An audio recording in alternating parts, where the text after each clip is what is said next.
They call him Seatin, the man of legends. Hello ladies and gentlemen, and welcome to the Breaker X-1 video guide. So I'm going to be running you through the fight and telling you sort of the tactics, etc. So this fight has two phases that kind of alternate, but are always kind of changing and getting a bit more difficult.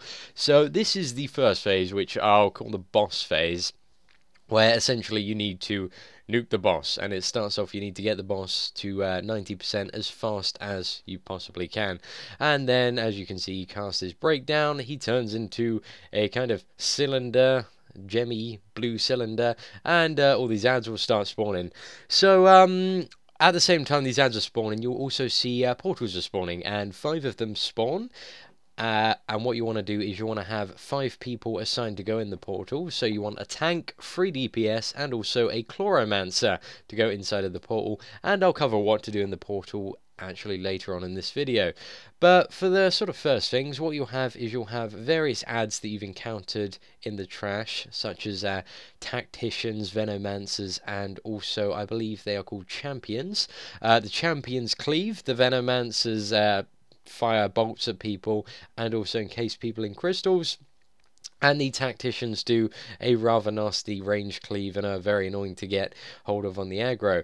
So in regards to actually dealing with these ads, they're fairly straightforward. You want to stay behind all of them because literally a couple of their cleaves will one-shot you.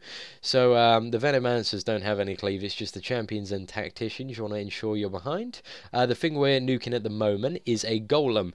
Now, these will basically spawn throughout this phase constantly. There'll always be one at the start, and you'll want to nuke its shield down, and then you'll notice you won't be able to damage it any further. When the shield is down, what's going to happen is somebody is going to get a red circle debuff, like that gentleman to the left has now, and they basically run over that, and when that debuff explodes, it will kill any sort of players that aren't tanks nearby, and also explode any golems. So that's how you deal with that mechanic.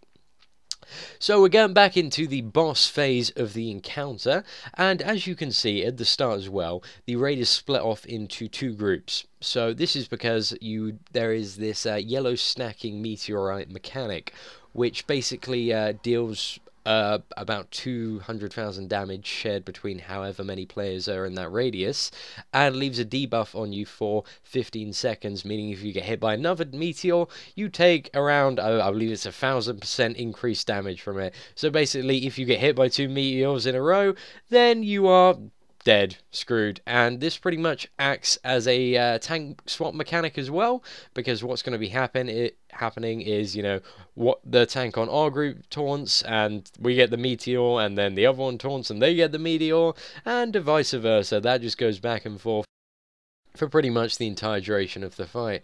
So, as you can see now, you know, it's another ad phase, and this time I'm actually going into the portals. Now, the portals, this is a bit of an annoying thing. You get a loading screen if you enter the portals, so just ideally don't put anyone with like a really crappy PC inside of here, because it will cause quite a bit of frustration for them and also the raid, because people in the portals need to be really quick.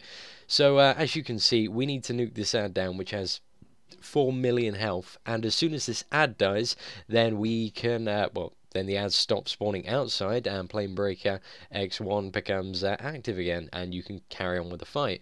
So pretty much the pace of these phases are up to the people in the portals. So ideally you want to chuck all your best DPS you have in the portals. Remember, initially only 5 portals spawn, but a bit into the ad phase, if this doesn't go down quick enough, another 5 portals will spawn, so you can assign DPS to go in as backup.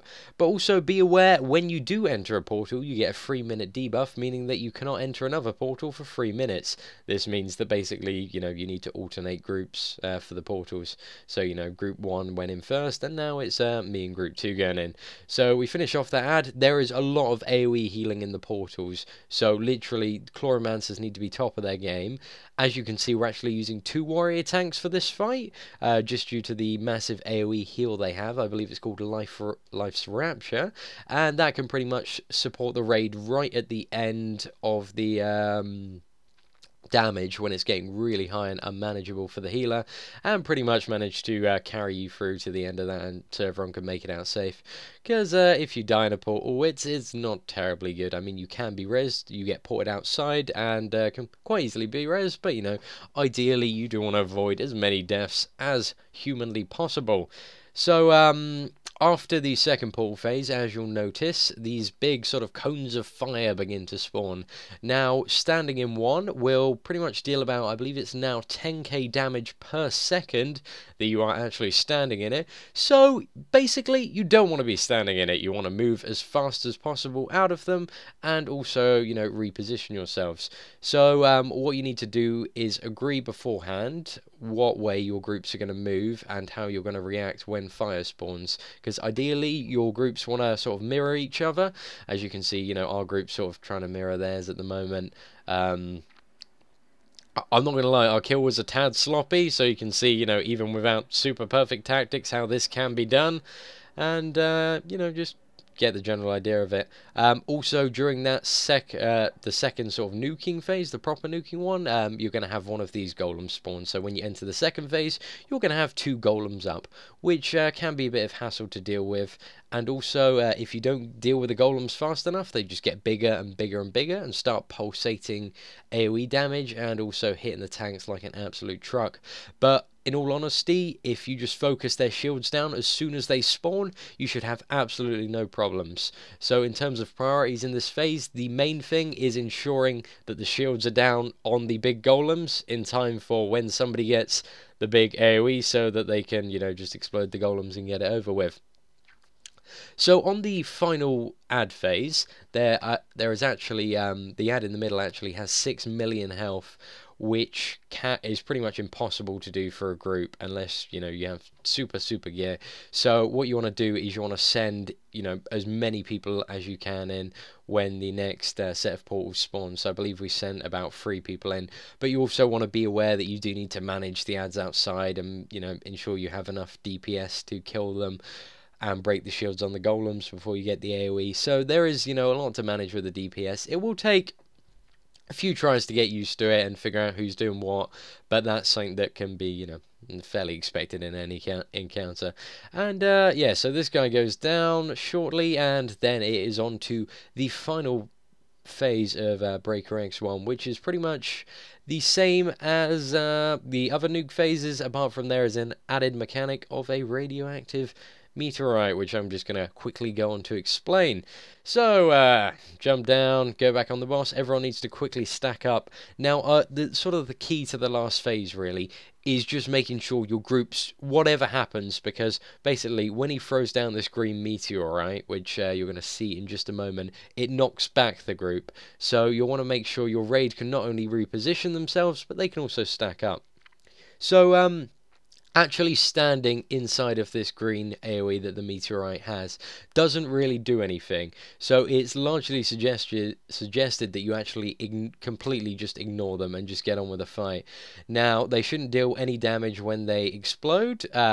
Basically, if you kill them, they are attackable.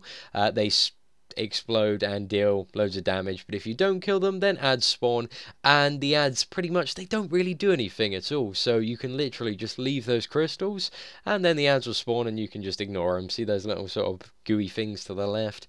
They're not really any hassle. You just want to ensure that you're constantly staying stacked up, moving back into position, and just killing the boss. So that's it, pretty much it for the Breaker X1 guide. Thank you for watching. Enjoy, like, and share the video if you